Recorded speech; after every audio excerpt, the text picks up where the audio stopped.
morning. Morning. All right, questions. Coach, how's it been in the heat? It's been hot. I mean, coming from South Carolina, I'm kind of used to it, but these last couple of days have gotten up there temperature-wise. So it's good, though. We're going to have to play in that sometime this year. You guys had more of a break these last couple of days with school starting than they've had since before camp, right? So what did you see today as far as the energy and just focus and all that after the break? We need to improve on the focus. We need to improve on the urgency. We came out today a little bit, a little flat, which we don't ever want to do, and challenged them. And I think that they understand the urgency they need to play with, and they understand the focus they need to play with, and continue to get better as this week goes through. You guys got into the locker room for the first time. What was your takeaway from it, and what's the new part of the facility that you guys have been in? It's really nice. I mean, it's top of the line, everything, state of the art that you could ever imagine, from saunas to float tanks to nap pods to cold tubs to hot tubs. I mean, it's the one of, if not the best facility in the country, and it's going to help us pay dividends for our players, recovery for our players, and recruiting down the road. I know every day brings its own thoughts, but how have you felt about the O-line as a whole as they've worked through this August, and how you've been able to run the ball behind them? I'm proud of them. I think they work hard. They're one of the hardest working groups and consistent groups on the offense. It's very personal to those guys, and I think that they keep making strides every single day. We've had times where we run the ball well. We've had times where we had a couple issues here and there, but that's going to happen with this defense, with people running around everywhere. But I think for the most part, I'm really pleased with them and how Coach Raul's got those guys playing right now. Do you feel like you've been able to get like a 6th, 7th guy there, or how do you feel about just like your depth? Yeah, I feel good. I think we have 7 or 8 guys that we feel comfortable going into the game and being able to be productive. What were your main takeaways from the scrimmage? We went into it with the main focus of just operationally cleaning up the operation, playing with great tempo, and I don't mean like no huddle, like being able to mix that stuff in, but just getting in and out of the huddles, getting substitutions on and off the sideline. We worked really hard at that last week prior, and it showed. I think we did a really nice job, had no issues in the scrimmage, and I think it allowed us to play a little bit more free, and it got us started a little bit faster. When you have to go tempo and you got to go fast, how do you feel about the way your players get into that quick tempo? They do a really nice job. We implement a lot of stuff like that during the summers and the player run practices, and they have fun with it and create names for plays and signals. So they kind of own that part of the offense and do a really nice job, and they can play as fast as anybody if needed. Can you tell that a lot of these guys who are on the offense were in a no-huddle offense, so they're not maybe worried about conditioning or knowing how to run plays that quickly together? I think there is a comfort with some of those guys. I think just from high school to being here the last couple of years, being in the no huddle, I think that's doesn't come very hard for them to switch mindsets. How would you characterize Sim's camp in its entirety? I mean, what that picture look like? I think he improved every single day. I think that he had a goal. He wanted to take care of the football. He wanted to increase his completion percentage. The first 4 or 5 days, the completion percentage wasn't as good as we wanted. Getting used to, again, playing all these different looks and stuff we're getting. And I think he just chipped away at it, and by the end of camp, it's around where we want it to be. And I think that he did a really nice job of taking care of the football. That was a huge emphasis for him. And then him just not being scared to use his legs. Don't be scared to use your legs when needed. What is the ideal? Like, what number do you have in your mind for games for completion rate? I'm sure I know 100%, but like, what's right? realistic? I mean, you'd like to be over 65. I mean, you're playing pretty good quarterback. You're quarterbacking at a high level if you're around 65%. How do you feel about being healthy for week 1? Marcus and Teddy are obviously fighting things to come back, but how does that look now getting into this week after the break? Knock on wood, I mean, we're relatively very, real healthy. And I think it's a lot of how we practice and the reps that we're getting in practice. Coach says all the time, if you play full speed, you're not going to get hurt. So I think, other than just getting their legs back, which we will, from the camp legs, and getting everything back to 100% if possible, that'll happen this week, getting into game week next week. But we feel pretty good where we are right now from an injury standpoint. Hopefully that didn't jinx us. Those guys are practicing? They're out there, yeah. Marcus, how much Minnesota have you guys put in, or how much did you start today in practice? We're just kind of easing into it. This is more about a simulated game week, just teaching our kids, like, you're going to practice Tuesday mornings, you're going to practice Wednesday nights, you're going to walk through on Thursday mornings. So it's more about the simulation of the game week so they can feel what it feels like, as well as implementing small doses of our opponent on 8/31. It's to the extent. Go ahead. What's Barrett Liebentritt brought to the offense and what you've seen from him? Very consistent. You know, he's like a good official. If you don't know they're there, right, they're doing a really nice job, and that's who he is. He's just, if you say the personnel grouping, he's out there. He does his job. He lines up correctly. You know, he may not be dominating his job every single snap, but he's doing his job, and that's huge for offensive football to know that we can count. He can be dependable. How's Bonner done? He came up a lot in the spring, and I know he's a versatile piece for you. Yeah, he moves around everywhere. You know, he can play receiver, running back, tight end, fullback. Like, he does a little bit of everything. Using him in different personnel groupings. You know, he catches the ball really well. Got great ball skills, above average speed for a guy that plays in that interior box. You know, alignment. So he'll have a role on this offense for sure. Coach Rule said like a week or so ago, it's not like a freshman has to step out there at receiver like that first week necessarily. But how have you seen some of those guys come along as you get down? I think they're. I mean, now they're. You know, we're not installing anything anymore, so they've learned. You know, they're learning and continuing to learn the playbook, so it allows them to go out there and play fast and play. You know, with peace of mind. You can see that their confidence is growing. I think they're getting used to the physical aspect of college football. So they just keep going. You know, we tell them every day, just get 1% better every day, and look up. You know, halfway during the season, we have a pretty good product. Coach Rule mentioned Anthony Grant and having some ball security issues in scrimmage or recently. How do you feel about him and giving him the ball based on what you've seen all through camp? I think he can be one of the top running backs in the conference. I think he's very talented. I think he's very physical. His athletic traits are off the charts. I think he's very willing. I think he loves football. He's super competitive, but you have to take care of the football. Like, if we're gonna trust you by giving you the ball, then you have to honor the responsibility of ball security and carrying it the proper way. And I think he's working on that. He's doing it. You know, he works at it every day. And he's a great kid. Nobody wants to lose the ball, right? But you got to prove a point and make sure that when we're out there that we're taking care of it. Because number one part of the plan to win for us is don't beat ourselves, and that's the quickest way to do that. But we look forward to him doing some really, really good things this year. You know, I think he's got a chance to have a great year if we can take care of that football. Mark, getting back to the Heat, how are you guys keeping your players safe and healthy on a very challenging week like that? I think, you know, just this last practice, coach did a really nice job of going indoors, outdoors, just being, you know, we're not going to be those guys that give them salt pills and don't give them water breaks, right? We're going to make sure that they're safe. So we did, a couple periods inside, a couple periods outside, and make sure that, constant water the whole practice. Okay. Awesome. Thank you, guys.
We'll open the floor for questions. Clock starts now. Hey Barrett, you've been through camps at Notre Dame and now 1 year. How do you feel about the way the last 3-4 weeks have gone, and what was it like for you? Yeah, I think it's been a really physical camp so far. I mean, comparable to what I've been through before, so my body was ready for it, and I think it's helping prepare everyone well. We've split up into multiple groups throughout camp, so a lot of young guys getting reps, and so I think that's going to help us down the road. What went into your decision to come to Nebraska? Yeah, so for me, I always grew up a Husker fan, wanted to come here out of high school. It didn't work out, and watching the spring, hearing about using the fullback, I was super excited to get the shot to possibly do that role. How prominent is that role in your estimation? Yeah, I mean, we've been using it in practice, for different situations. I think, Coach Satterfield has a good feel for, some whatever it may be, whether it be short yardage or base down stuff, trying to find ways to move the football, run the ball in different ways than just whether it be 11 personnel. As somebody who grew up a Nebraska fan and knows the importance of the fullback position here historically, what does it mean to you to be the next generation of that? Yeah, I mean, obviously it's a big responsibility, but I don't think about that in the day-to-day. Focused on, just improving myself and playing to the best of my standards. But I mean, there's been a lot of really great fullbacks through Nebraska, so looking forward to hopefully carry on that tradition. You kind of have your own niche or role, and like Janiron has his own niche and role. Kind of describe how they utilize the different fullbacks you guys have. Yeah, Coach Satterfield talks about a positionless offense, so sometimes they might motion or do some different things like that. It might be some true I formation, or it might be something like a wing. So it just varies from play to play and what the situation brings. What do you like doing most? Lead block, carrying the ball, being a receiver from that position. What's your bread and butter? Yeah, I mean, for me, I love hitting people. So, yeah, blocking's been my forte since I was young, in high school, through college. So I like to hit people. How do you set like a tone of toughness? You always think fullback is like the toughest position out there. How do you kind of help set that standard? Yeah, I mean, for me, it's just, making sure every play I'm doing my job exactly how they ask. So bringing it every single practice, making sure that I have high urgency when I'm out there. They're really setting the tone for the offense is what I'm trying to do when I'm there. Do you have any expectation of being on the field for the first offensive play in Minnesota? I don't know what they're going to call, so I look forward to going out there when my name's called.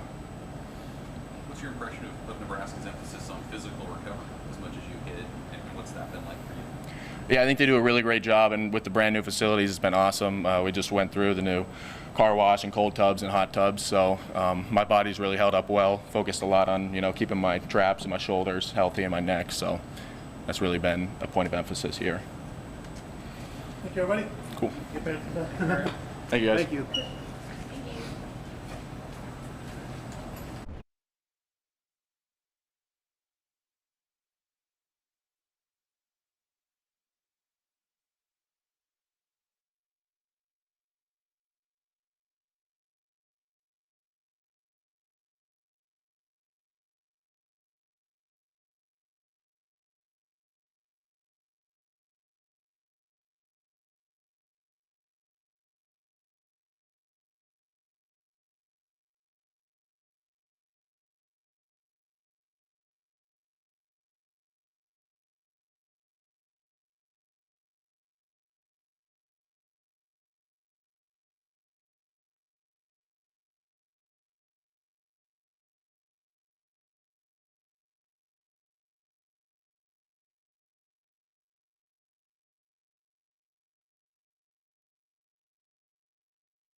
Jeez.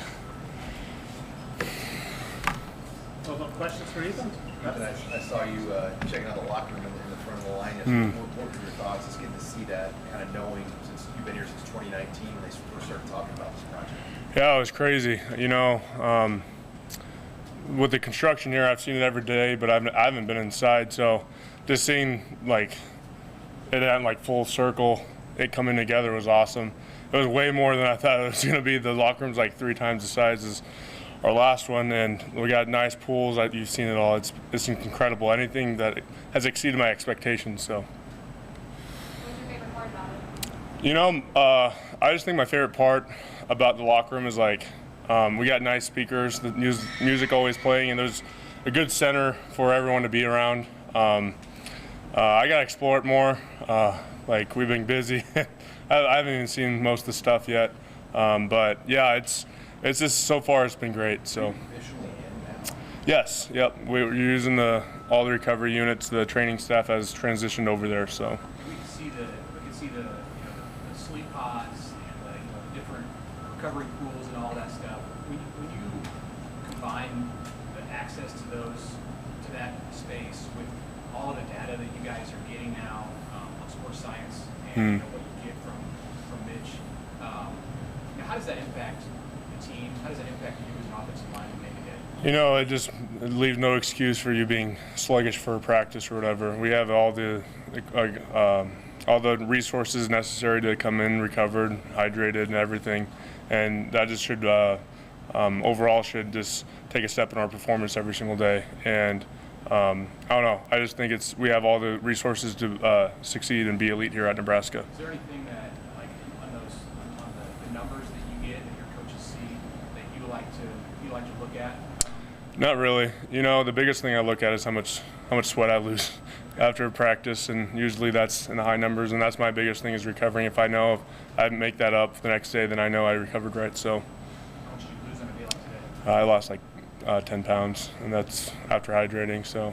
Ethan, how are you guys as a team managing, practice with someone outside? You know, it shows your mental toughness. You know, fall camp for us this last year, or we just got done with fall camp, and it was like 80 degrees every single day. It was nice, cloudy, and this is brutal right now. So for me, it's just a way to callous your mind.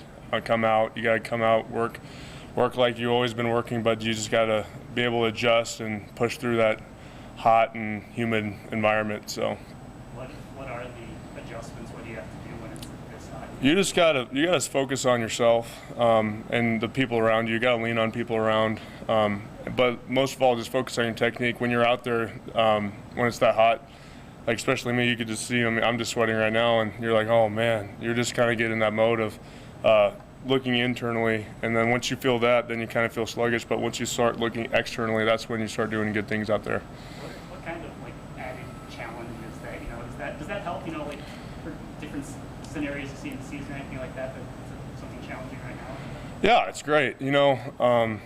The hardest day throughout the week, each game week should be Monday or Tuesday and Wednesday is our hardest practices, and game day should just be like a layup because you already put in the work for the week and you already know how the game's supposed to go. So, yeah, it's just even coming out today, you just got to go and have the mentality that you win, you beat Minnesota today. So. Are you normally a 2-water-gallon jug guy, or is that an adjustment?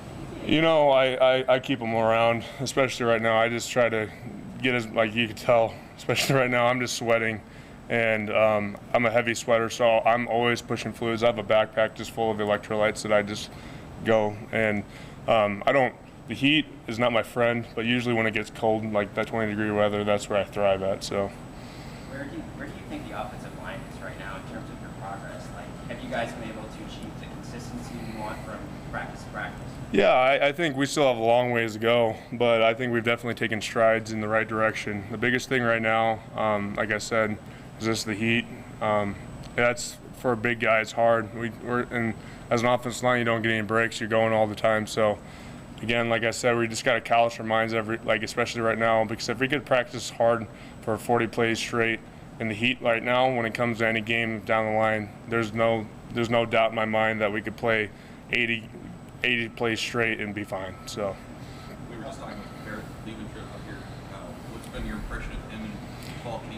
What's it like blocking for some fullbacks now? You know, Barrett, when he first came, you could just tell there's something different about that man, just for the fact of he reminded me, you know, I grew up Norfolk Catholic.